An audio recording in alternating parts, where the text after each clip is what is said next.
Mesdames, Messieurs, bonjour et bienvenue à cette table ronde Univers SwiftNet sur le thème « Peut-on parler de convergence entre les métiers cash et trade ?» Telle est la question. Alors, quel est le Graal d'une corporate? C'est bien sûr encaisser au plus tôt, payer au plus tard, réduire la durée de transaction, sécuriser la transaction. Le banquier partenaire, lui, finance les transactions commerciales, garantit la bonne exécution des paiements. Existe-t-il donc dans ce contexte une convergence entre les métiers et quelles sont les organisations mises en place ou à mettre en place et est-ce qu'il y a une organisation optimale pour satisfaire à la fois côté banque et côté corporate, pour satisfaire tout le monde au bénéfice de tous et donc du commerce? À mes côtés, pour en parler aujourd'hui, je reçois 4 invités. Véronique Blanc, d'abord. Bonjour. Bonjour Véronique, vous êtes responsable financement et trésorerie chez Schneider Electric. Oui. Vous serez donc notre représentante du monde corporate. On va essayer. À vos côtés, 3 banquiers. Béatrice Collot, tout d'abord, bonjour. Bonjour. Vous êtes responsable Trade Finance et facturage pour l'Europe continentale chez HSBC. Tout à fait. Cyril Blas, bonjour. Bonjour. Vous êtes responsable des activités de banque transactionnelle pour Deutsche Bank en France. Alors plus maintenant, refocusé sur la partie Trade Finance. D'accord, très bien. Voilà. Et last but not least, Jean-François Denis, qui est avec nous depuis Bruxelles. Absolument. Bonjour à tous. Bonjour, vous êtes responsable mondial donc, du Trade Finance pour BNP Paribas. Alors, pour entamer donc, cette discussion sur les métiers, parlons d'abord d'organisation et d'organisation des équipes. Et peut-être tout d'abord avec Véronique Blanc. Quelle est votre organisation donc, quand on parle cash management, trade finance, quelle est votre organisation, donc, votre rôle, les organisations, les équipes Alors, d'abord pour préciser, on n'est pas un très grand acteur du trade, mais on se développe beaucoup, donc on apprend. Et peut-être que c'est une chance parce qu'on essaye de faire les choses pour l'avenir. L'organisation, en fait, est assez proche entre le trade et le cash management. Il y a une petite spécificité, c'est que autant le cash management est extrêmement centralisé, extrêmement automatisé, et j'allais dire presque on peut le faire de n'importe où, autant le trade, c'est une organisation qu'on est en train de mettre en place. Vous avez à la fois besoin de compétences, et il n'y en a pas énormément dans le monde, donc il faut une certaine masse d'activités et il faut une très grande proximité avec les opérationnels puisque pour être efficace en trade, il faut faire partie de la négociation. Et donc on est en train de mettre en place une organisation qui, au contraire de la trésorerie, extrêmement centralisée et va se bâtir sur un certain nombre de compétences réparties dans le monde, sur une quinzaine de centres, on va dire. Très bien. Et cette organisation, elle est en train de se mettre en place, elle vient juste d'être mise en place? Alors, en fait, c'est le fruit d'une expérience assez récente, puisqu'on a commencé vraiment à se développer dans le trade avec tout ce qu'on appelle le energy efficiency, c'est-à-dire que Schneider est un acteur majeur et la demande est de plus en plus importante. Et donc, au fur et à mesure de cette demande, on a été obligé de monter en compétences et donc ça fait 3 ans, je dirais. Et très sincèrement, la verticalisation, ce qu'on appelle le relais local, il date du début d'année. Donc il est tout récent, il est en train d'être mis en place. Il faut qu'on forme les gens, donc on a plein de choses à faire. Voilà. D'accord. Et donc vous parliez de proximité avec les opérationnels. Et pourquoi cette mise en place récente finalement, toute récente? Pour en fait des raisons un peu exogènes, c'est-à-dire que le groupe s'organise avec une responsabilité locale très importante et au niveau des zones. Et en fait, ce niveau zone nous convient très bien. Avant, on était beaucoup plus au niveau du pays ou au niveau corporate. Et le fait qu'on s'organise un peu plus au niveau des zones, ça nous permet d'avoir des centres de compétences où on a plusieurs compétences proches. Donc, c'est pour ça qu'on a accompagné ce mouvement, j'allais dire. D'accord. Et donc, vous êtes à la coordination mondiale de ces équipes, cette nouvelle organisation horizontale locale? Voilà. Donc, et puis avec le trade, le credit management et le cash management. D'accord. Voilà. Et donc, pour vous, cette organisation aujourd'hui est optimisée On verra. Ça vous convient, je dirais? Moi, ça répond me plaît. à vos attentes? Ça me plaît beaucoup. Après, on verra à l'efficacité si ça marche ou si ça ne marche pas. Donc, avec, j'allais dire, nos contreparties bancaires ou autres qui vont nous accompagner, est-ce qu'on aura, j'allais dire, le relais local qui répondra bien à nos besoins? Je pense qu'il restera une décision corporate sur les risques majeurs. Donc, je pense qu'on gardera une grande expertise au niveau corporate, où qu'il soit. Mais en revanche, on va vraiment essayer de faire monter les compétences dans le monde avec nos partenaires banquiers, assureurs ou autres, transporteurs, enfin tous ces gens-là. D'accord. Alors, madame et monsieur banquier, avant de parler de votre organisation, l'organisation dont vient de parler madame Blanc chez Schneider Electric, qu'est-ce qu'elle vous inspire? Est-ce qu'elle vous surprend? Ça vous semble la norme? Ou alors c'est un cas isolé parce qu'il y a peut-être autant de cas d'organisation que d'entreprise? Béatrice Collot? Alors, moi je dirais qu'elle ne me surprend pas parce qu'on voit quand même un certain nombre de corporates qui s'organisent comme ça, qui sont plutôt, on va dire, régionalisés, puis qui ont une vision ensuite globale de ces différentes régions. Je pense que ça fait écho à des réglementations qui sont aussi souvent liées aux zones géographiques. Donc c'est une organisation qu'on voit assez fréquemment dans les groupes, et notamment dans les grands groupes. Et donc, moi, je pense que c'est probablement une très bonne idée. Après, tout dépend comment chacun la met en œuvre. Mais en tout cas, en tant que banquier, on est habitué à travailler avec des organisations de cette nature et on sait très bien la mettre en reflet, puisque si après on vient à la question suivante qui est comment est-ce qu'on est organisé nous-mêmes, on est organisé un peu de la même manière. Et donc peut-être pour juste répondre au cas d'HSBC, donc la division cash management n'est pas intégrée à la division dans laquelle je travaille. En revanche, on travaille totalement main dans la main pour répondre à des appels d'offres ou mettre en place des solutions intégrées parfois. Et ensuite, la division dans laquelle je travaille donc, traite tout ce qui est trade traditionnel auquel vous faisiez référence, tout ce qui est garantie, et puis ensuite ce qu'on appelle l'open account, donc c'est tout ce qui est supply chain finance et receivable finance. Et donc ce sont des domaines où l'expertise est extrêmement importante. Et là, l'organisation, elle reflète ça, puisque en fait, on s'appuie sur un réseau avec des compétences locales propres à chaque marché pour nous permettre, je dirais à distance, par exemple depuis la France, de conseiller en Inde pour la meilleure option pour émettre une garantie, par exemple. Et c'est comme ça qu'on essaie de servir au mieux nos grands clients corporate. Alors, je crois qu'on va revenir tout à l'heure avec Véronique Blanc sur les réseaux, l'étendue des réseaux. Cyril Blas, l'organisation de Schneider Electric, est-ce qu'elle vous surprend? Non, moi elle ne me surprend pas. En fait, je pense qu'elle est parfaitement adaptée à l'organisation de Schneider. Comme tout corporate peut avoir sa propre organisation, il y aura une organisation qui sera différente en fonction de ses besoins du trade finance. Voilà. Je pense que sur la partie trade finance, il faut bien distinguer différents métiers.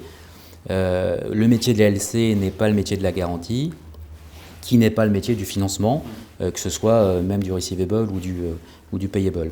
Donc non, je pense que l'organisation est tout à fait adéquate. Et d'ailleurs, on le voit dans les RFP de Schneider, hein, on a General Corporate qui intervient et puis les pays en local également qui interviennent. Et ce qui me fait rebondir en fait sur l'organisation effectivement des banques, hein, comme le disait Béatrice. En fait, aujourd'hui, les banques internationales ont cette organisation d'avoir quelqu'un dans le pays du corporate qui va suivre globalement la relation et puis des équipes dans les pays dans lesquels la banque est impliquée qui vont avoir également une relation avec le corporate local de manière à les accompagner au mieux. Parfait. Jean-François Denis pour BNP Paribas. Oui, ben pareil, ce n'est pas surprenant par rapport à la question est-ce que c'est une surprise ou pas. Je pense qu'il y a effectivement pas mal alors à la fois de réflexion et de projets chez les corporates où il y a une mise en œuvre, l'optimisation du setup opérationnel qui passe par plus ou moins de centralisation, décentralisation, etc., qui s'équipe d'outils, on en reparlera certainement aussi. Je dirais peut-être que si je comprends bien dans le cas de Schneider Electric, effectivement, il y a un rapprochement aussi cash-trade dans l'approche. Et ça, c'est peut-être un peu plus novateur, je dirais. Alors, je ne dis pas que ça n'existe nulle part ailleurs, mais c'est vrai qu'on a souvent des interlocuteurs différents, en tout cas, entre le cash et le trade. Et ça va faire écho également à la partie d'organisation dans les banques. Donc, nous, on a une organisation, on a rapproché le cash management, le paiement et le trade finance, inclus supply chain, sachant que le factor chez nous est traité dans des filiales séparées. Et je dirais qu'il ne faut pas faire, tout comme il ne faut pas centraliser pour centraliser, il ne faut pas faire du multimétier pour faire du multimétier. C'est-à-dire qu'il y a des sujets qui méritent d'être traités spécifiquement. Quand vous demandez des missions de garantie, ça ne sert à rien de passer par 36 couches dans la banque.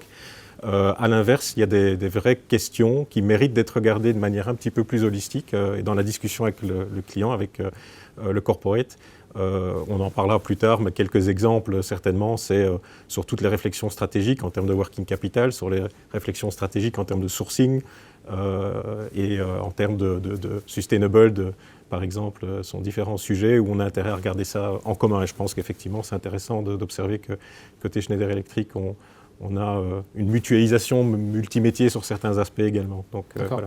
Cette mutualisation, donc vous dites que c'est assez novateur. Est-ce que ça veut dire que vous pensez que c'est en avance et que c'est un mouvement qui va être de plus en plus constaté, observé?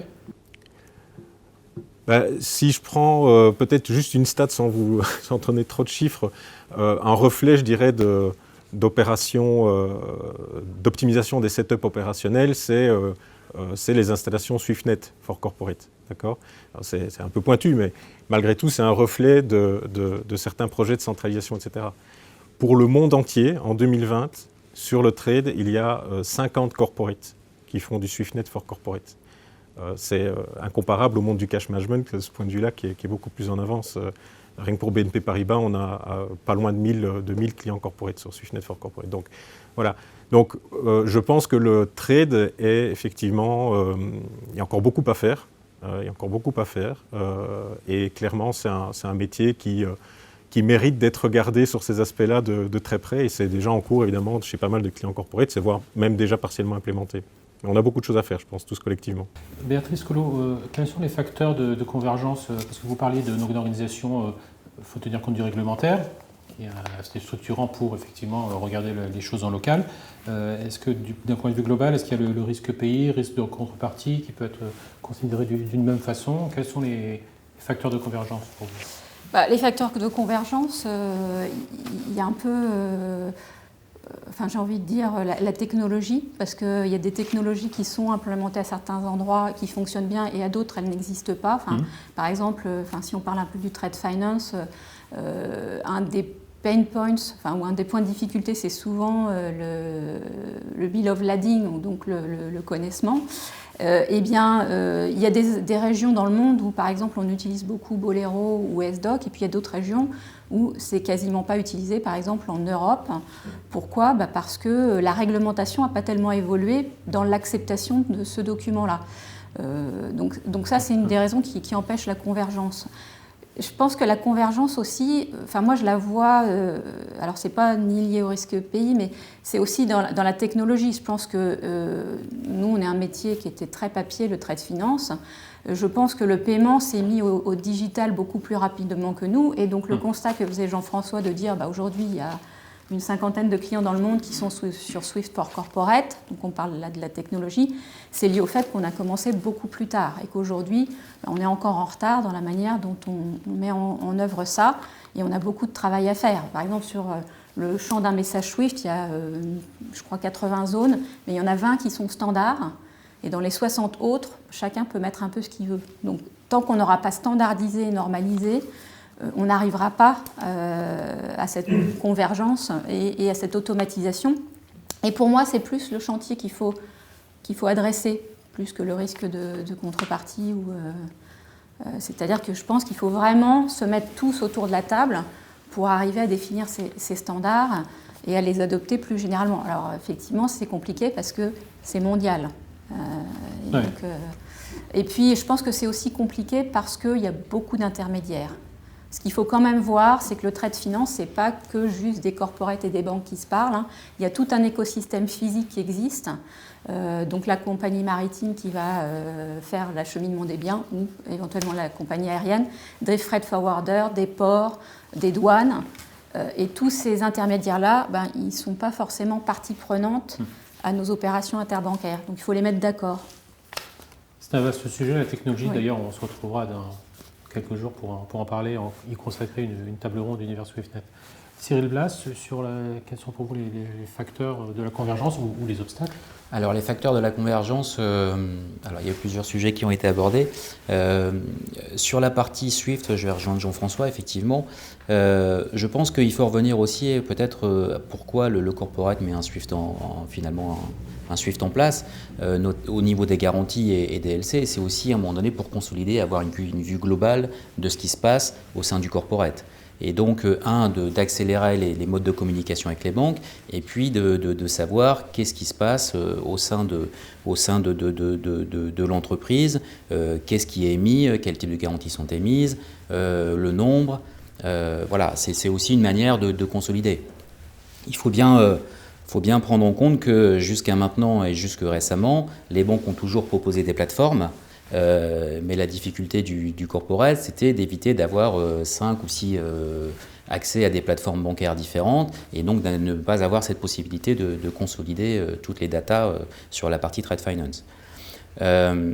Donc voilà, et encore une fois, il y a deux partages à faire. Il y a vraiment la partie garantie, la partie LC, sur lesquelles il y a besoin d'avoir de la technologie. Sur les parties working capital et plateformes, là on est parti récemment récemment, je ne sais pas si on peut dire récemment, en tout cas depuis 20 ans, sur des plateformes qui ont évolué, où les intervenants sont moindres, et donc où c'est beaucoup plus facile finalement d'avoir une vision claire de cette partie-là du trade finance. Sur la partie contrepartie et risque, moi je n'introduirai pas ce sujet ici parce que effectivement, on a des problèmes de contrepartie de risque sur la partie bancaire et donc sur le risque bancaire sur la partie LC. Mais ça, c'est à la banque éventuellement et de par sa connaissance des différentes banques et des pays dans lesquels elle intervient, de savoir quel risque elle est prête à prendre.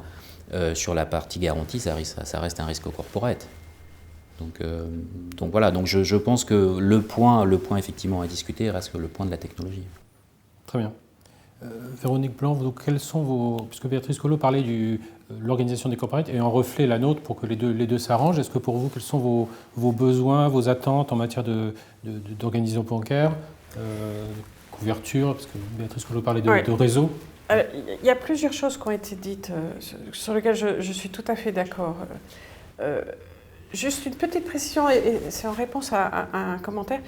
Pour un groupe comme le nôtre, la relation bancaire est un ensemble. Et pourquoi on a une convergence? C'est que quand on parle à une banque, on ne parle pas d'un sujet particulier. Quand on prend des engagements vis-à-vis d'une banque, sur la façon dont on travaille, il y a plein de règles à respecter maintenant. Je préfère avoir cette conversation sur l'ensemble des métiers plutôt que d'avoir des réponses peut-être différentes un jour, que je ne veux pas prendre ce risque-là. Eux aussi ont beaucoup de règles à respecter. Hein. Oui, absolument. N'est-ce pas? Après, sur la partie SWIFT, alors nous sommes SWIFT et je crois avec toutes vos banques, donc on a connecté, vous avez tout à fait raison, un message SWIFT, ça n'existe pas, c'est-à-dire qu'il y a des messages dans tous les sens qui ne sont pas homogènes, donc la connectivité, elle est impossible, enfin elle est très compliquée. Donc nous, on a une vingtaine de banques core, qu'on appelle, donc avec lesquelles on travaille sur le monde. Je crois qu'on a pu en connecter 9. Ça fait 5 ans qu'on travaille, en fait. Et donc vraiment, l'attente qu'on a, c'est vers quoi on doit aller? Est-ce qu'on doit aller vers des API? Est-ce qu'on doit aller vers la poursuite d'essayer d'avoir des messages homogènes, rentrant, sortant sur les amendements, les confirmations, les émissions, voilà. Et donc, en fait, un groupe, ce n'est pas un grand investisseur de moyens financiers. Et donc, c'est vraiment de savoir comment le monde bancaire voit l'avenir, vers quoi il faut qu'on se projette, nous. Parce qu'on ne va pas mentir, on cherche aussi de l'efficacité, de la visibilité, qu'on a partiellement avec d'autres outils, mais vraiment de l'efficacité dans les messages, l'exécution, et indirectement le paiement derrière. Plus on automatise, plus les paiements sont générés de façon automatique. Donc on est vraiment dans cette démarche d'essayer de pousser autant que faire se peut. C'est pour ça qu'on a testé Swift. On est très Swift sur les paiements. Tout est automatisé côté paiement. Côté garantie, puisque c'est essentiellement... Alors vous mentionnez, moi j'ai assez peu de LCE. On doit avoir 1,3 milliard de garanties, je crois, existantes. Donc, c'est comment on automatise tout ça, voilà. D'accord. Je ne sais pas si j'ai répondu à votre question, oui. Mais c'est ça le... Oui. C'est un peu ça. Et donc, en termes de couverture des réseaux bancaires, est-ce que pour vous, c'est... Parce que là, vous parlez de la important. connexion SWIFT des banques. C'est ce que vous mentionnez. La couverture des banques, est-ce que c'est un sujet pour vous, un problème éventuellement? C'est un problème. C'est un sujet, mais les grandes banques sont là et nous aident vraiment. Comme je l'ai dit, pour nous, c'est des partenaires. Donc, on a besoin d'elles. Le monde, pour les banquiers, je pense que c'est plus compliqué pour nous parce qu'il y a plein de contraintes et elles en sont garantes en fait du respect des règles et tout, presque plus que nous. Donc elles nous aident à identifier tout ce qu'on doit respecter, tout ce qu'on doit faire. Mais on a besoin de travailler. Je peux vous donner 2 exemples qui me sont arrivé, nous étions en Syrie, la guerre est arrivée, la Syrie est boycottée, donc on arrête tout comme tout le monde. Mais il y a du papier à faire, il y a plein de choses. Et vous avez des trucs qui restent d'avant les périodes. Donc il faut gérer plein de choses comme ça. Et on doit faire ça en commun. Et les banquiers savent mieux que nous ce qu'on peut faire et ce qu'on ne peut pas faire. Donc on a besoin de leurs compétences locales. Vraiment. Et merci de votre support dans beaucoup de cas pour nous expliquer.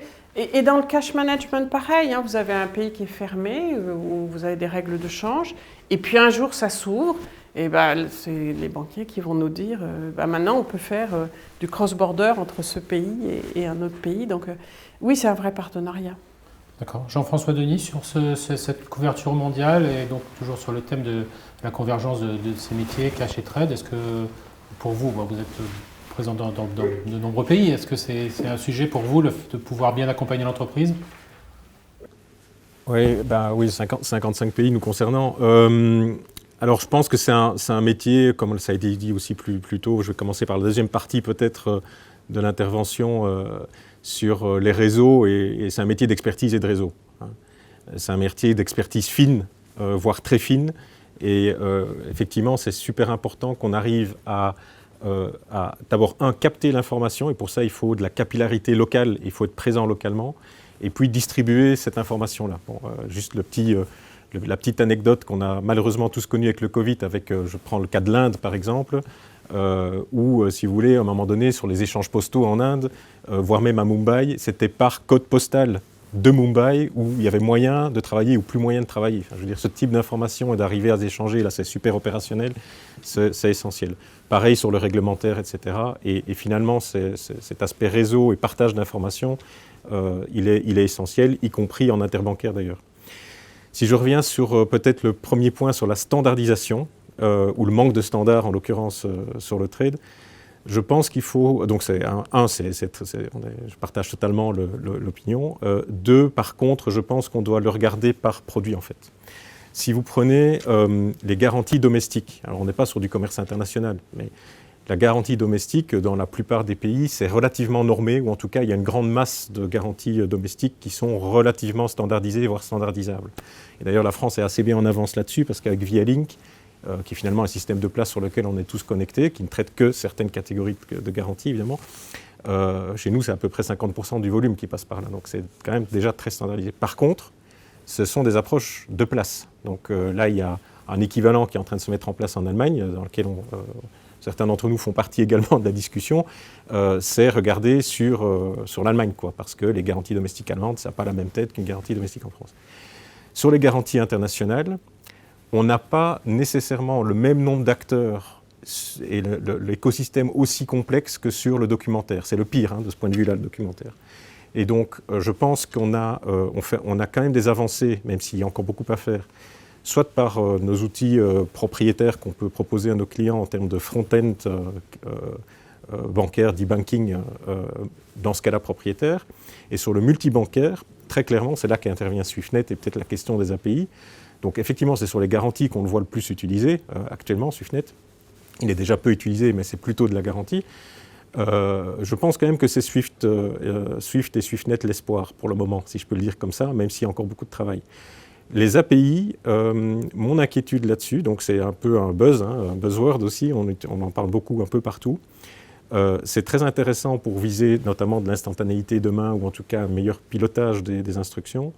Par contre, la crainte qu'on peut avoir, je pense collectivement, c'est que là, il n'y a pour le coup pas de standard aujourd'hui. Et donc, on peut avoir tous un problème à un moment donné si chacun impose son standard, c'est-à-dire qu'il n'y a pas un standard, mais sa version. Ça va être, je pense, très coûteux pour l'industrie de manière générale. Et là, il y a un rôle à jouer potentiellement par Swift, de nouveau. C'est une discussion qui est en cours d'ailleurs. On a eu une discussion il y a 2-3 semaines, plusieurs banques autour de la table avec Swift, où je pense que Swift a un rôle à jouer, effectivement, pour aider à standardiser cette partie-là. Donc voilà, et puis après le documentaire, on en reparlera, mais c'est vraiment le plus compliqué, je dirais. Il y a du standard, pour le coup, les règles de l'ICC, qui est un vrai bénéfice, pour le coup. Il ne faut pas jeter le documentaire qui est papier et compliqué comme processus. C'est un vrai instrument de paiement avec une mitigation des risques de contrepartie. On en reparlera, mais il y a pas mal d'innovations en la matière qui sont également. Béatrice Collot, Peut-être oui, une petite réaction moi, pour donner un peu d'espoir à Véronique. Je pense qu'il faut quand même mentionner l'initiative qu'il y a donc dans la plateforme Contour sur la garantie, puisque c'est quand même, on a commencé tous les proof of concept et ce qui a été développé sur le crédit documentaire parce que c'était le produit le plus compliqué. Mais aujourd'hui, nous, on commence à regarder comment est-ce qu'on va pouvoir faire de la blockchain dans Contour sur la garantie internationale. Et donc, je pense que ça, c'est probablement la direction de l'avenir si effectivement il y a adoption de la blockchain dans ce domaine-là. Ce qui commence, j'espère, à être le cas, puisque on est quand même en environnement de production maintenant sur cette plateforme Contour pour un certain nombre de banques. Donc, je dirais que l'espoir à long terme, il est peut-être plus là. Je ne sais pas si Jean-François partage. Oui, je suis effectivement au bord de Contour, donc je ne peux qu'en dire du bien, et je pense que c'est effectivement une très bonne initiative. Elle est très focalisée produits documentaires pour le moment quand même encore. On est rentré en production, ça se passe bien. C'est disruptif, donc on pourra en reparler, je pense que dans la deuxième session qui sera organisée plus sur les aspects technologiques, on en reparlera plus largement.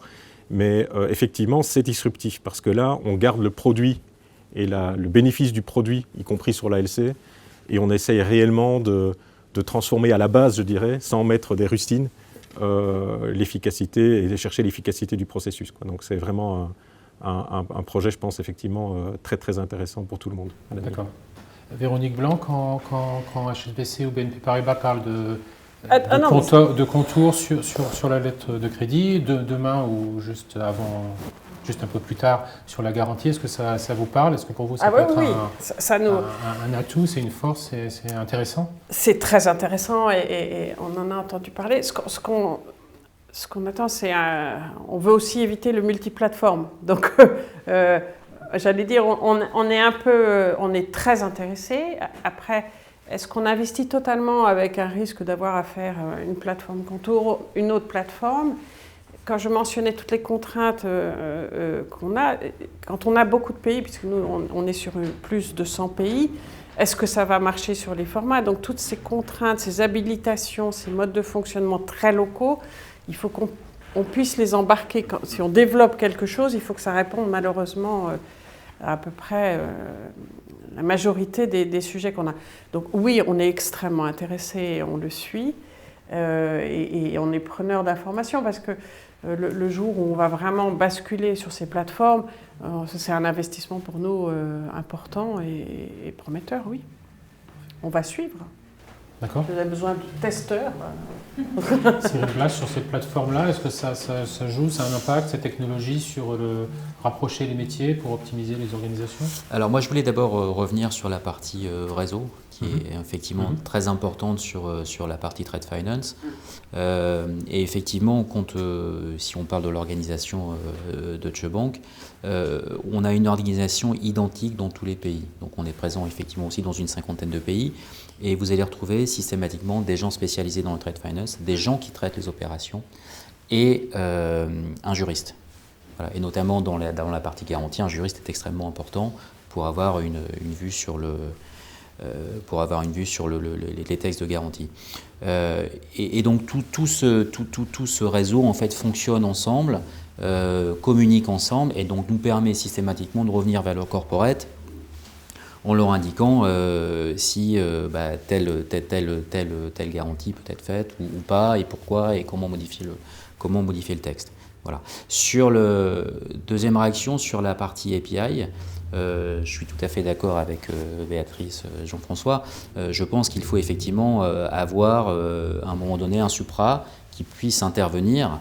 Donc on parlait de SWIFT, mais peut-être l'ICC qui puisse intervenir et définir des règles. Un supra, donc un organisme supranational, voilà, exactement. Voilà, qui puisse effectivement harmoniser notamment les API, parce que si chaque banque commence à développer ses propres API, effectivement ça va amener beaucoup d'incohérences et beaucoup d'investissements de la part des différentes banques. Voilà. Et ensuite, sur les différentes technologies qui sont mises, on a évoqué Contour. Bon, pour l'instant, Deutsche Bank regarde Contour, ne fait pas partie de ce projet. On en regarde d'autres. Voilà, on en reparlera peut-être tout à l'heure, Trade International Network, dans lequel nous sommes, qui n'a pas forcément la même vocation que Contour, puisque là c'est plutôt du financement. Donc voilà, il y a de multiples projets. Je pense que les banques observent un peu ce qui se passe dans cet écosystème et puis essayent d'évoluer aussi elles-mêmes dans ce milieu.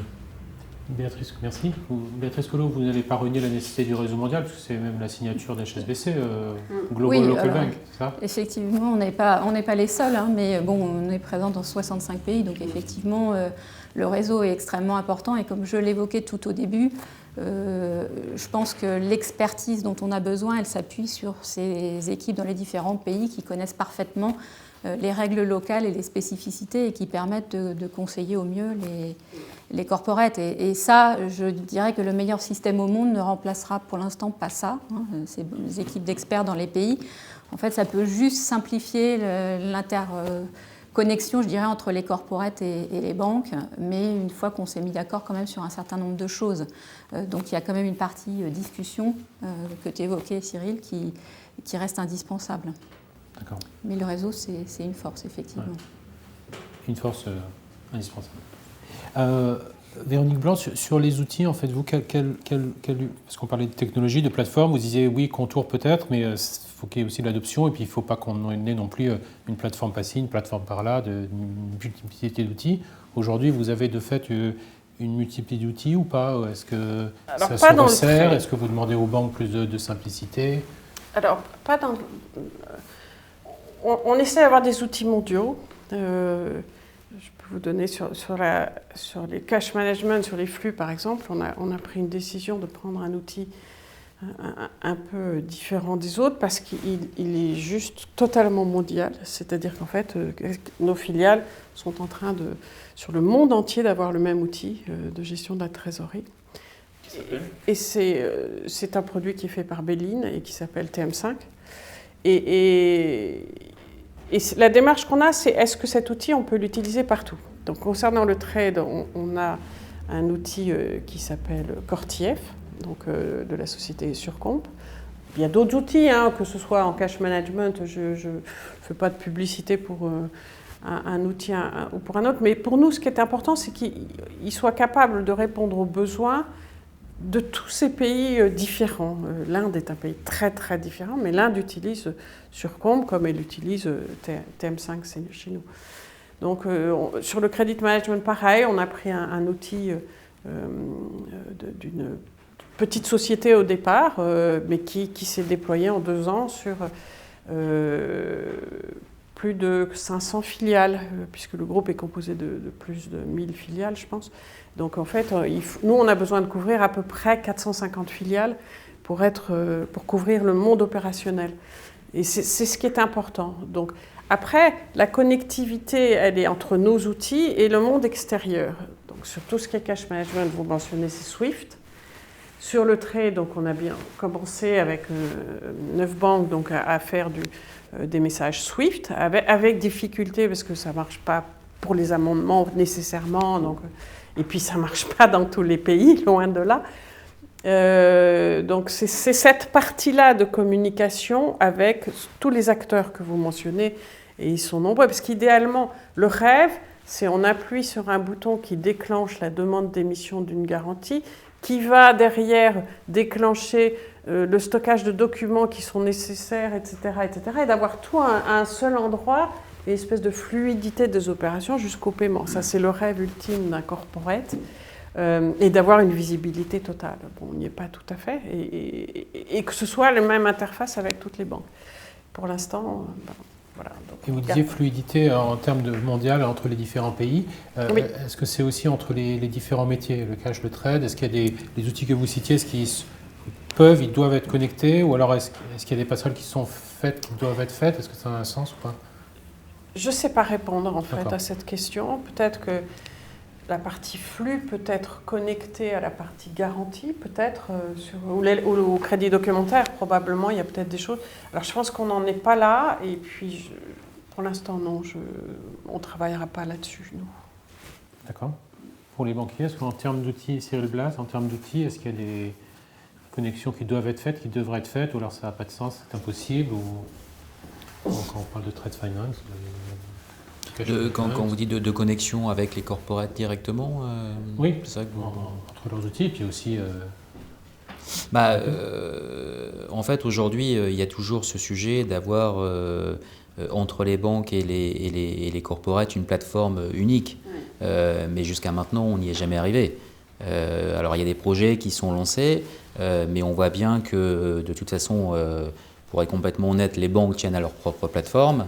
Et donc, mais pour des raisons bien évidentes, hein, c'est que ces plateformes sont importantes pour nous pour traiter des petits volumes et donc on les utilise.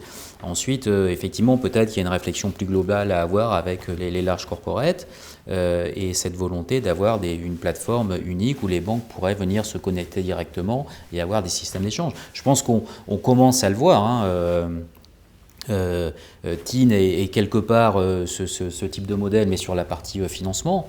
Voilà. Est-ce qu'on arrivera sur la partie documentaire? Peut-être. Voilà. Là, pour l'instant, je n'ai pas encore la réponse. Alors, sur la partie bancaire, moi j'ai envie de dire aujourd'hui, dans les plateformes bancaires des banques, la connectivité, elle existe, hein, parce qu'on fait le paiement et le trade et les garanties sur HSBC Net, par exemple. Il doit y avoir l'équivalent chez BNP et l'équivalent chez Deutsche Bank. Donc cette partie-là, elle fonctionne très bien. On peut, côté corporate, uploader des fichiers, des choses comme ça. Donc la connectivité, elle est quand même relativement facile. Donc effectivement, la complexité, elle vient dès l'instant où on a un corporate qui n'a pas envie d'avoir les plateformes de toutes les banques, et ce qui est tout à fait compréhensible parce que ça veut dire X token ou mot de passe, et donc ça apporte de la complexité. Et c'est là que commencent à émerger des acteurs. Alors, ils sont très nombreux sur la supply chain finance parce qu'ils ont démarré directement. Sur la partie core trade, où en fait ce sont des métiers quand même assez historiques, où les garanties, en fait on en voit quand même moins, et qui, entre guillemets, règlent tous les problèmes. Souvent ils ont une compétence géographique ou sectorielle, mais ils ne traitent pas l'intégralité d'un marché, ou ce n'est pas une solution qu'on peut mettre en place mondialement pour un corporate. Et donc les difficultés, elles viennent de là, parce que ça veut dire qu'il y a un grand nombre d'acteurs, et ça veut dire aussi que quand on veut commencer à travailler avec ses partenaires, il faut quand même bien regarder quels sont les risques derrière. Parce qu'effectivement, la banque, elle va faire quoi? Elle fait juste le financement, d'accord, mais elle n'est pas en charge du risque informatique. Est-ce que le prestataire, il est fiable? Et dans 5 ans ou 10 ans, est-ce qu'il sera encore là? Enfin, c'est toutes les questions qu'il faut commencer à se poser. Et la réponse, elle n'est pas simple du tout. Et elle n'est pas une évidence. Et donc, chaque corporate a ses propres solutions. Ça veut dire que pour nous, les banques, c'est aussi assez compliqué parce que le problème s'inverse, c'est à nous de nous connecter à X plateformes.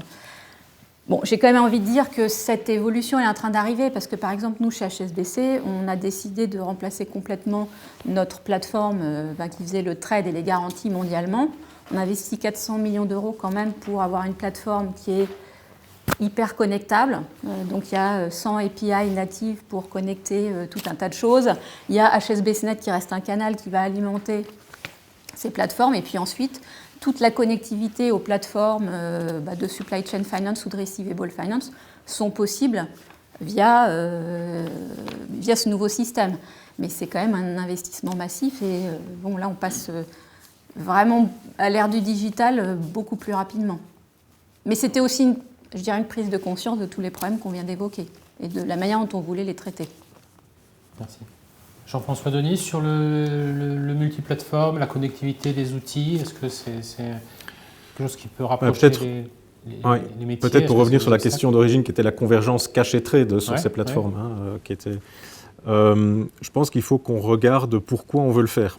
Où est-ce que c'est intéressant de converger? Moi, j'ai deux points en tête que je vais partager. C'est, je pense que sur le working capital et l'optimisation du working capital, besoin de fonds de roulement, il y a vraiment une connexion entre les sujets. Alors, à un moment donné, si vous voulez, c'est que si vous avez une facture, si vous avez associé à cette facture un paiement, si vous commencez à garantir ce paiement, il y a de la garantie de paiement dans le cash jusqu'à un certain montant. Vous pouvez utiliser de la carte procurement pour certaines entreprises jusqu'à un certain montant. Mais quand vous dépassez ces limites de montant de garantie, vous rentrez dans le monde du trade, par exemple.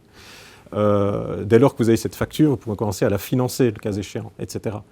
Et donc, je pense que la connexion la plus naturelle entre le cash management et le trade, fonctionnellement, mais du coup également et potentiellement en termes de plateformes et d'outils digitaux, c'est sur ce sujet de working capital. Et on pourrait d'ailleurs y rajouter le monde du FX, du change, etc. Donc ça déborde largement le monde du trade ou du cash management. Le deuxième élément, me semble-t-il, qui est intéressant, c'est les data. Pas les data pour les data, mais à certains usages. Je vais donner un exemple qui est, pour le coup, interne à la banque, mais qui, à mon avis, pourrait très bien être exportable pour l'entreprise, le corporate. C'est tout ce qui est les contrôles de conformité, de lutte contre le blanchiment. Clairement, on doit rapprocher, si on regarde les transactions individuellement, si vous voulez, du cash management, du trade spécifiquement, vous n'allez pas découvrir finalement l'entièreté de la relation ou des relations qui sont établies commercialement entre les différents acteurs, etc. Et donc si on veut observer ce type d'analyse et relever éventuellement certaines alertes, etc., on doit passer par le rapprochement, y compris de nos outils, de la technologie, y compris d'ailleurs, on utilise un outil d'intelligence artificielle au-dessus de tout ça, puisque ça manipule des masses de données.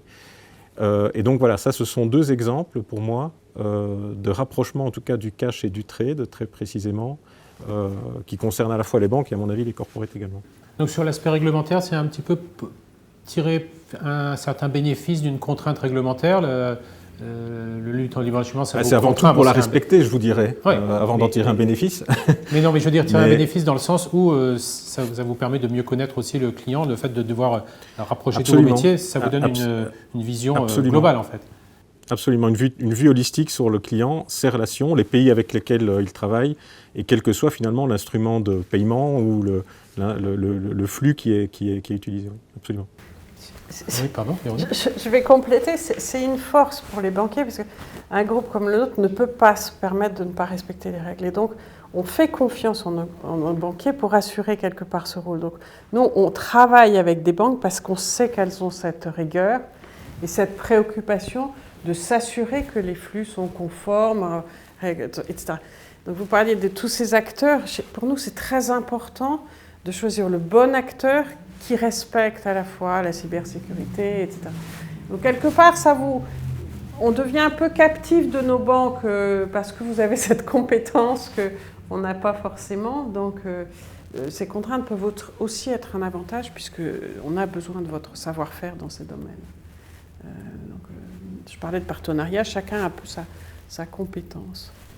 Béatrice et Cyril, sur cet aspect réglementaire, notamment la lutte anti-blanchiment, est-ce que ça joue un rôle effectivement dans le fait de rapprocher les métiers et de consolider la vision de vos clients ? Alors oui, évidemment. J'ai envie de dire quand même que, en tout cas chez HSBC, c'était peut-être le domaine où le trade finance était plus en avance que sur le paiement, puisque il y a quand même un risque pays énorme en trade finance, et notamment tout à l'heure vous évoquiez la Syrie, il y a tout un tas de pays où en fait aujourd'hui on ne peut plus travailler, ou alors c'est très compliqué, et il faut vraiment très bien connaître les règles. Et donc effectivement avoir des outils qui permettent de filtrer ça, de créer des scénarios, d'avoir de l'intelligence artificielle derrière, c'est quelque chose on a malheureusement dû faire depuis longtemps, ou heureusement, je ne sais pas, en tout cas que l'on sait bien faire, et qui aujourd'hui bénéficie plutôt à la partie cash management, on va dire, parce qu'effectivement, il y a des scénarios plus holistiques et des schémas de contrôle qui arrivent avec des systèmes qui filtrent toutes les informations de tous les métiers, pas que le cash management.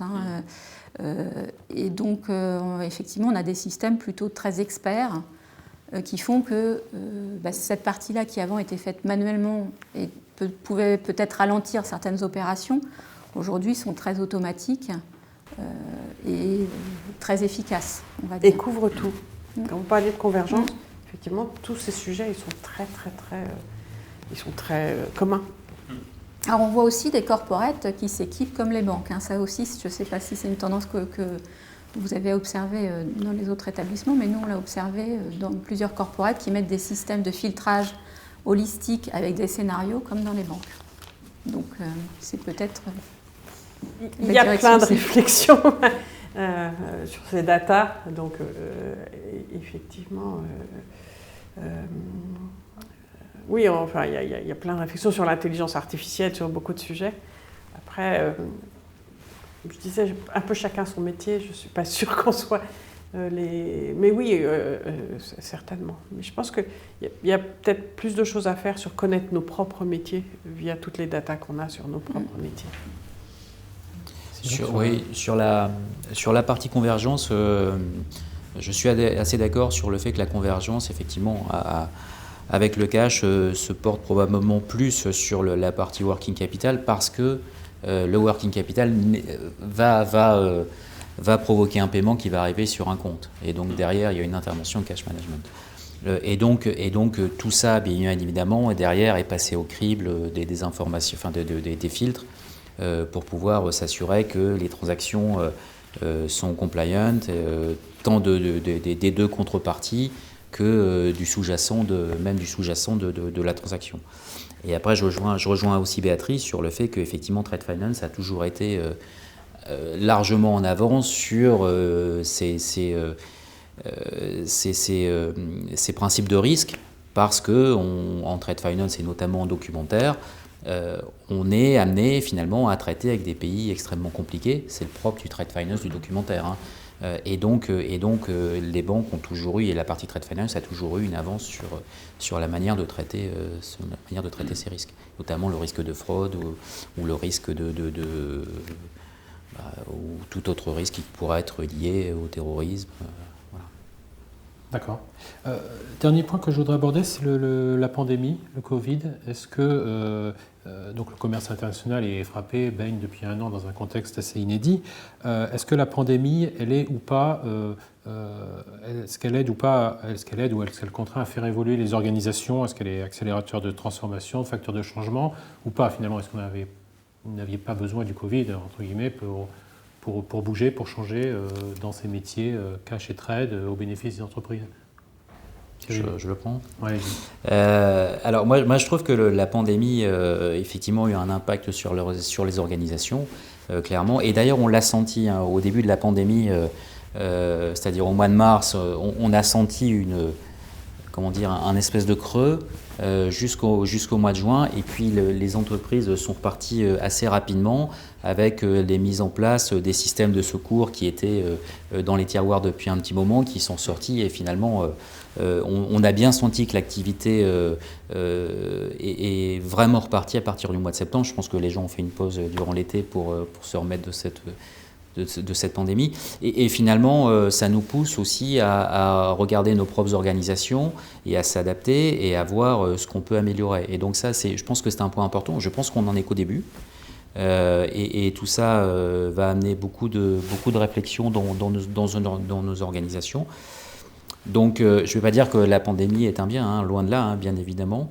Mais en tout cas, ça modifie grandement nos manières de travailler et notre adaptation aussi à ce type de phénomène qui reste un phénomène malheureux. D'accord. Béatrice, pour vous, est-ce que ça c'est un Alors moi, oui, facteur contraint de changement?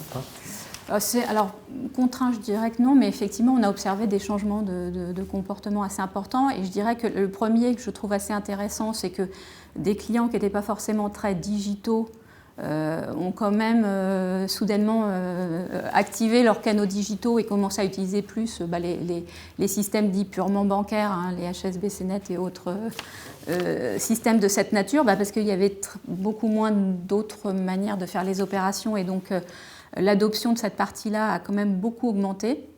Des process, on va dire, qu'on aura eu du mal à mettre en place se sont aussi développés. Je pense à la signature électronique et toutes ces choses-là qui, là où on avait parfois des difficultés, se sont quand même répandues chez quasiment tous les grands corporates et puis même chez les plus petits avec des systèmes, on va dire, proposés par les banques pour faciliter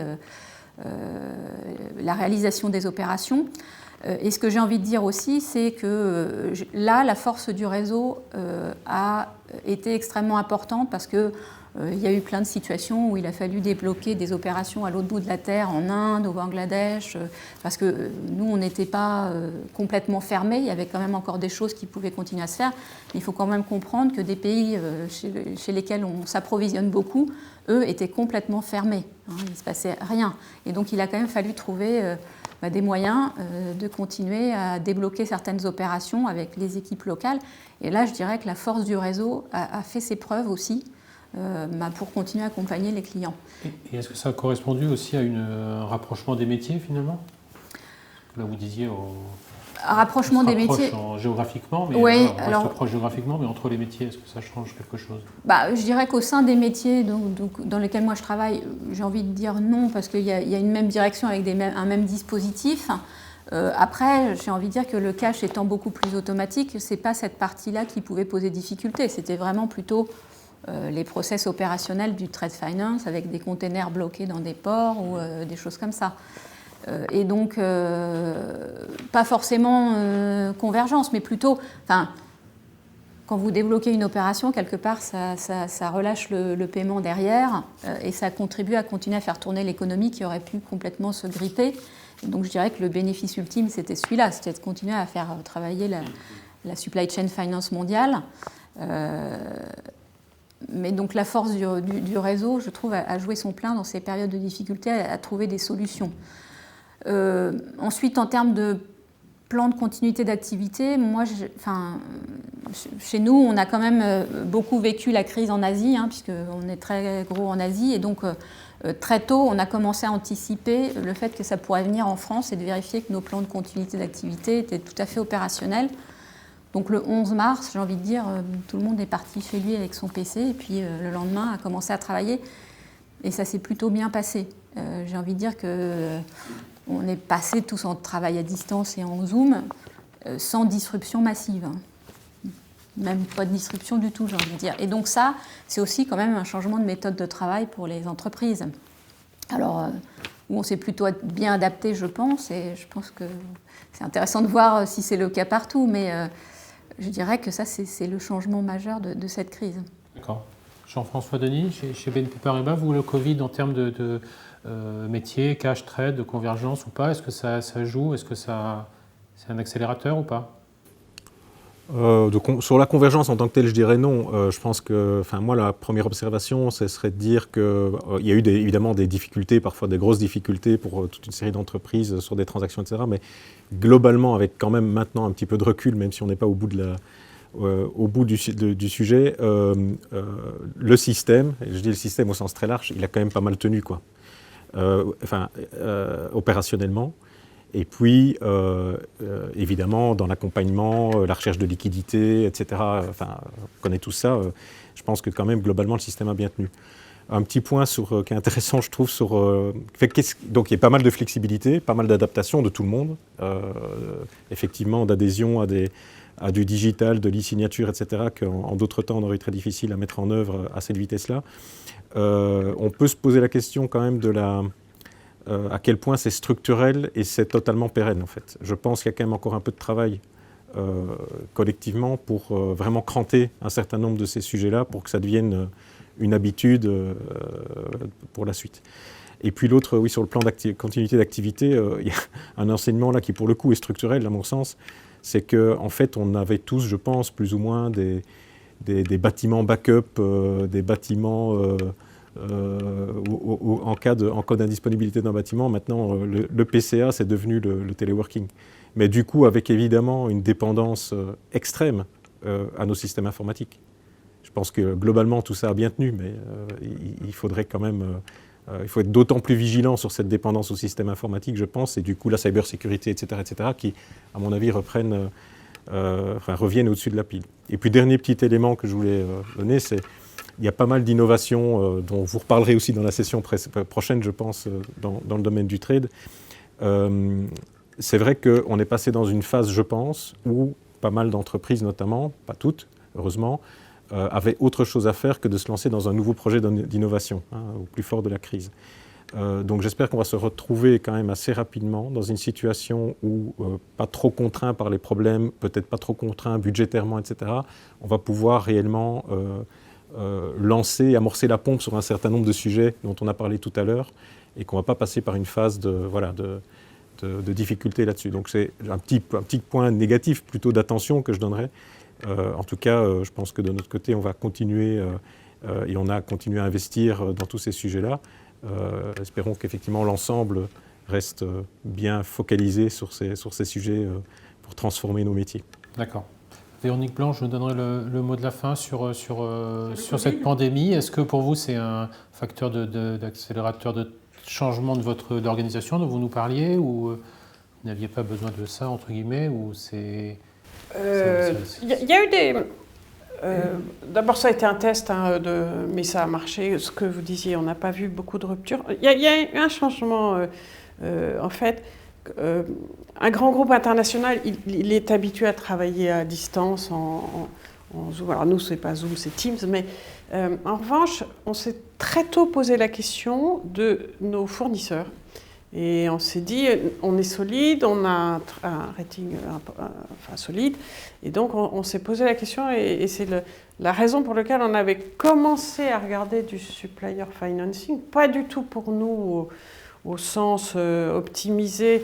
Et vous aviez dit au début, une société essaye de payer le plus tard possible. Non, elle essaye de payer juste. Et en fait, le supplier financing, on l'a conçu, nous, comme une possibilité pour nos fournisseurs d'utiliser notre nom pour se financer. C'est-à-dire, on s'est dit, si on peut aider, être là dans une situation qui était quand même un peu compliquée, chaîne logistique très difficile à gérer et tout. Donc il y a eu beaucoup de gens sur le pont. Et en fait, on a commencé à travailler la digitization qui est nécessaire pour le supplier financing à ce moment-là. Alors je ne vais pas vous mentir, ça n'a pas été utilisé par nos fournisseurs. Donc on avait mis à disposition des montants importants, tout un process au cas où des fournisseurs pouvaient avoir besoin d'utiliser notre signature. Ça, je crois que ça a été utilisé à hauteur de 3 millions, donc, ce qui n'est pas très significatif. Mais bon, voilà. Et tant mieux peut-être, non ? Tant mieux, oui, tant mieux. D'accord. Alors, le métier dans lequel on est était un peu favorisé dans ce sens que sécuriser l'accès à l'énergie pour un hôpital, pour des transports, etc., on était considéré comme une activité, j'allais dire, importante. Donc, on n'a pas autant souffert que d'autres métiers, bien sûr. Mais bon, voilà, on a essayé et on a mis en place un certain nombre de choses pour du supplier financing. Je pense qu'on n'aurait pas fait sinon. Merci. Merci à tous de votre éclairage. Merci Jean-François à Bruxelles. Mesdames, Messieurs, merci beaucoup de votre attention et bonne continuation avec Univers SwiftNet. Au revoir. Mesdames, Messieurs, nous sommes ravis de vous retrouver pour une séance de questions-réponses suite à cette table ronde consacrée à la convergence entre le métier du cash et du trade. Nous sommes toujours avec nos 4 intervenants. Durant la séance, durant la table ronde, il y a eu un certain nombre de questions. Alors, nous allons en sélectionner quelques-unes de manière absolument suggestive. Il y en a certaines qui parlent de digitalisation. Nous nous retrouverons dans 15 jours pour une table ronde qui sera dédiée à ce sujet. La digitalisation peut-elle sauver le trade finance de l'embolie papassière? Donc, alors peut-être commençons avec une question. La convergence cash et trade passe par la consolidation des solutions et des plateformes. La plateforme ultime devra-t-elle être régulée car systémique et régulée par qui? Alors, qui veut prendre la parole? Cyril Blas, peut-être, chez Deutsche Bank. Merci pour cette première question très intéressante. Alors, alors déjà, la première question, est-ce que cette plateforme devrait être régulée? Moi, je pense que cette plateforme, je n'ai pas la réponse, mais je l'imagine bien, d'une part, gérée par plusieurs banques. D'ailleurs, c'est ce qu'on voit aujourd'hui. Plusieurs banques essayent de s'allier pour justement créer des plateformes et donc créer un univers bancaire avec des corporates. Est-ce qu'elle doit être régulée? Moi, je pense qu'on doit parler de régulation à partir du moment où il y a une prise de risque. Est-ce qu'il y a une prise de risque sur une plateforme? Ça reste à discuter. Et puis, est-ce que les plateformes propriétaires vont disparaître? Moi, je pense que les plateformes propriétaires sont quand même utiles pour beaucoup de petites entreprises.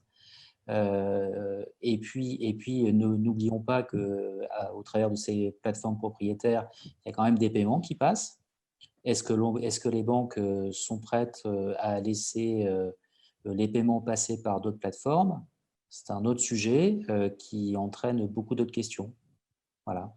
Très bien, merci. Sur cette question donc, du risque systémique d'une plateforme, résultat de la consolidation ultime des solutions et des plateformes, Est-ce qu'un autre intervenant veut prendre la parole? Peut-être un petit mot complémentaire, si vous voulez. J'aurais deux commentaires. Le premier, si vraiment il y a une plateforme à un moment donné qui consolide l'ensemble de nos transactions trade et que une bonne partie de l'économie est dépendante de la plateforme en question, j'ai pas trop de doute qu'effectivement le régulateur pourra se pencher sur la question pour s'assurer que ce soit efficace et qu'il n'y ait pas de risque systémique, comme disait Cyril, ou de risque trop important, ce qui est assez légitime, évidemment. Après, la deuxième commentaire que j'aurais, c'est je ne suis pas sûr qu'on est face à une plateforme en termes de futur. On en a parlé lors du débat et du panel où, quand on parle du trade finance, on a quand même des mondes très variés. Par contre, je pense que oui, il y a déjà des plateformes, en fait. Je reprends l'exemple qu'on citait dans le débat sur les garanties domestiques en France. Il y a un bon nombre de garanties domestiques qui passent par une plateforme de place. Donc voilà, les garanties internationales est un autre sujet, le documentaire est un autre sujet, on a parlé de Contour. Effectivement, si Contour, tout comme Swift aujourd'hui, porte un grand nombre de transactions, il n'y a pas trop de doute qu'effectivement le régulateur se penchera sur la question éventuellement. Et d'ailleurs, Contour, qui a été incorporé à Singapour, a fait la démarche de manière très proactive vis-à-vis du régulateur à Singapour, par exemple. Donc voilà. Alors, est-ce que Béatrice Collot ou Véronique Blanc veulent ajouter quelque chose ou j'ai une question? Très rapidement, alors je suis assez d'accord avec ce que vient de dire Jean-François. Je pense que s'il n'y avait qu'une plateforme qui devait subsister, elle serait sûrement régulée et il y aurait un intérêt à ce qu'elle le soit. Je pense aussi que dans les solutions qui sont en train d'être designées, donc je pense par exemple à la blockchain, une des choses qui est prévue, ce n'est pas forcément l'existence d'une seule plateforme, mais plutôt l'interopérabilité des plateformes, c'est-à-dire la capacité de ces plateformes à échanger entre elles.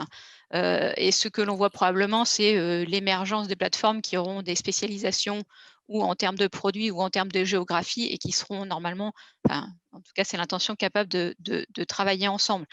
Et je vois plus les choses comme ça parce que je ne vois pas, je ne vois difficilement nous mettre d'accord tous sur une même réglementation et des mêmes standards mondialement, même si idéalement ça devrait être le cas. Je pense que par le passé, on a assez peu d'exemples où ça a fonctionné, peut-être à l'exception de Swift, mais Swift qui ne semble pas forcément prendre en main un certain nombre de sujets. Donc voilà, ça reste une question.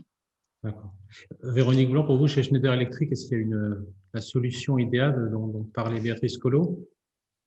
Non, on l'attend, mais je crois que tout a été dit. Il y aura peut-être plusieurs plateformes avec lesquelles il faudra se connecter. Donc, non, je pense qu'ils ont tout à fait donné le panorama dans lequel on est actuellement. D'accord, très bien. Une autre question. Pensez-vous que l'affaire Greensill, donc qui nous plonge dans l'actualité brûlante, est de nature à retarder la digitalisation du working capital et donc à retarder la convergence entre trade finance et cash management? Donc, sur l'affaire Greensill, est-ce que c'est de nature à retarder cette convergence entre les métiers? Qu'est-ce que vous en pensez? Moi, je vais y aller. Je ne suis pas sûre que ça soit de nature à retarder. Je pense qu'il y a un certain nombre de plateformes qui ont développé leurs solutions et qui sont des solutions très fiables. Je pense que ça attire l'attention, et enfin en tout cas je l'espère, des corporates sur les due diligence qu'ils doivent faire lorsqu'ils travaillent avec des plateformes tierces qui ne sont pas des plateformes bancaires, et de bien comprendre quel est le business model de cette plateforme, comment le funding est assuré et qui supporte un certain nombre de risques. Parce qu'en fait, on voit quand même qu'avec cette affaire Greensill, c'était quand même un des sujets sous-jacents qui était de savoir qui apportait le financement et la prise en charge d'un certain nombre de risques par qui. Et donc, je pense qu'il y a un certain nombre de corporates qui ne s'attendaient pas à supporter un certain nombre de ces risques. Donc, moi, je ne pense pas que ça remet en question la supply chain finance, mais je pense qu'en revanche, il faut que les corporates se posent les bonnes questions lorsqu'ils achètent ce type de service. Et je pense que ça illustre ce propos. D'accord, très bien. Autre question. Pourquoi les risques liés aux payables et les risques liés aux receivables sont-ils rarement centralisés? Et donc, comment opérer la convergence entre cash et trade sans cela, sans cette centralisation payables, receivables? Jean-François Denis pour BNP Paribas peut-être? Je pense que déjà, on disait que le trade finance c'était une gamme de produits, j'allais dire, et de solutions. Les receivables, les payables sont deux types de solutions quand même très différentes, qui portent d'ailleurs des risques très différents, puisque si je prends le cas des payables, on a effectivement, vu de la banque en tout cas, une série de suppliers, de fournisseurs à onboarder, etc., qui posent sujet.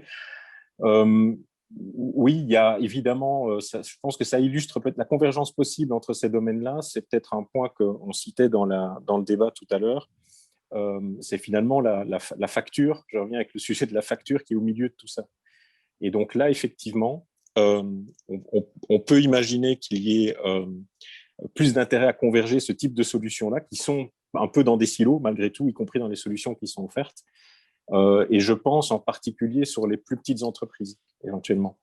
Je veux dire, c'est quand même des programmes qui sont structurés où, je dirais, la solution en tant que telle, on sait, l'entreprise, le corporate sait s'il veut mettre en place un programme de receivable, de payable ou autre chose. Sur une petite entreprise, pour donner peut-être plus de flexibilité, etc., je pense que là, il y a un sujet de convergence qui pourrait exister, où on va retrouver le paiement, finalement la facture qui est pour moi le point central, avec différentes facilités, y compris éventuellement la vente de la créance, par exemple, ou éventuellement la garantie de paiement ou le financement, etc. associé. C'est comme ça que je verrais on en a un petit peu parlé dans le débat également, mais c'est plutôt comme ça que je verrais cette convergence-là, en fait. Je ne sais pas si je réponds à la question en l'occurrence. Mais... Oui, Blas, est-ce que vous pouvez compléter ou pas? Moi, je pense aussi qu'il y a un effet, il y a un effet aussi de limite. De limite pays, c'est-à-dire que quand je dis limite pays, je ne dis pas limite de risque pays, mais la capacité aussi sur des programmes globaux de pouvoir onboarder certains receivables qui sont bookés dans des pays qui ne permettent pas justement le rachat de la créance, ou en tout cas qui permettent le rachat de la créance en local. Donc là aussi, on a parfois affaire à des contraintes locales. Et puis sur la partie payable, moi j'aurais tendance à dire qu'on a plutôt tendance à centraliser de plus en plus, mais à centraliser pas sur une seule place, sur 2 ou 3 places différentes avec une même plateforme. Ça, aujourd'hui, je pense que les banques y arrivent. Parfait. Constatez-vous, donc une question qui nous replonge dans la pandémie et dans Swift, constatez-vous une diminution de la gestion papier et des produits du trade au profit d'échanges Swift depuis la pandémie? Et si oui, arrivez-vous à la quantifier? Je peux donner, si vous voulez, un peu de statistiques Swift que j'ai sous la main, si ça peut aider.